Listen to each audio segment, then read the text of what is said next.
Hello everyone, Manoj Chauhan this side और एक बार फिर मैं आप सभी के सामने एक लाइफ बूस्टर अल्फाबेट को लेकर आया हूं। और आज का जो हमारा लाइफ बूस्टर अल्फाबेट है वो है डी।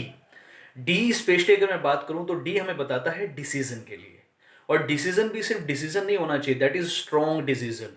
जनरली हम जो डिसीजन लेते हैं वो हम 2 दिन बाद सोचने लगते हैं क्या हमने सही डिसीजन लिया है, जो हमने निर्णय लिया है क्या वो सही लिया है। ऐसा नहीं होना चाहिए। आपका जो डिसीजन होना चाहिए वो स्ट्रांग होना चाहिए, मतलब जिसको बदला ना जा सके।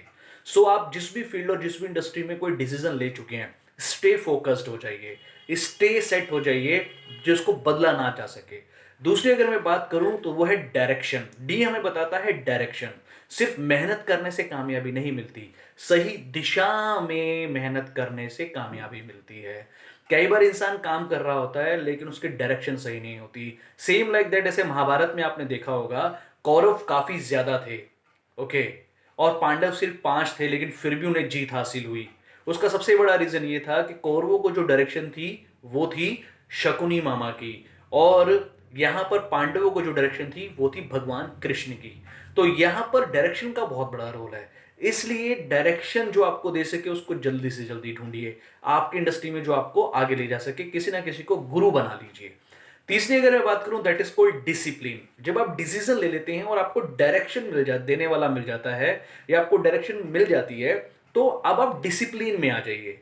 बिना अनुशासन के आप कुछ हासिल नहीं कर सकते। आप किसी भी स्कूल में जब बच्चे का एडमिशन कराते हैं तो वहां पर आप प्रिंसिपल से ये नहीं बोलते हैं कि आप ये टाइम टेबल चेंज करो, ये गेम्स का पीरियड सबसे पहले रखो क्योंकि मेरे बच्चे को खेलना बहुत पसंद है। आपने क्या करना होता है, वहां के डिसिप्लिन को फॉलो करना होता है। आप जाके ये नहीं बोलते हैं कि मुझे वहां की ड्रेस अच्छी नहीं लग रही है, आपको उसको फॉलो करना होता है।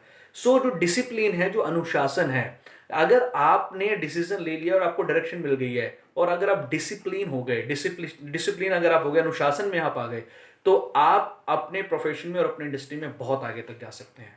So thank you very much, so nice of you, and always remember only one thing, that is life is yours, time is yours, and choice will be yours.